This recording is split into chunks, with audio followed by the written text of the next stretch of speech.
Do you have any comment on the Israeli attack on a UN school in Nusayret refugee camp in Gaza over the weekend? UNRWA also said its headquarters in Gaza has been completely destroyed in an attack.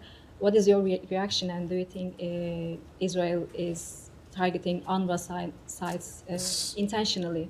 So one of the things the secretary did when he met with Ron Dermer and the National Security Advisor Hanegbi earlier today was to express our serious concern about the recent civilian casualties in Gaza.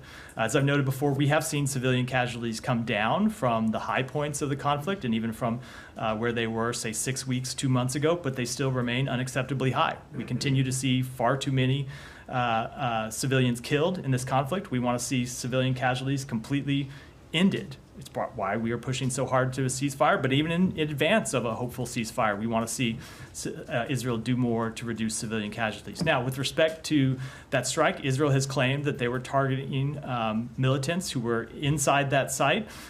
They do have the right to target militants. Does that justify attacking on civilians? No, that's what I'm just saying. We do, but no, of course it does not justify any attacks on civilians. We don't want to see any attacks on civilians. We don't want to see any civilian deaths. So, as always, this is the difficult thing in this conflict when you see militants who continue to hide in schools, in mosques, in hospitals, in other facilities. It makes the challenge that Israel faces incredibly difficult, but no, we don't want to, there's nothing that justifies attacks on civilians.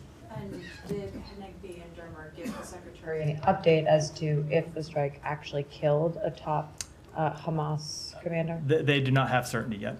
They don't. Do you expect that they will eventually have certainty on this one, or is this one where I can't say expect. I think they certainly hope to have certainty, and we would hope that they have certainty, but they don't yet.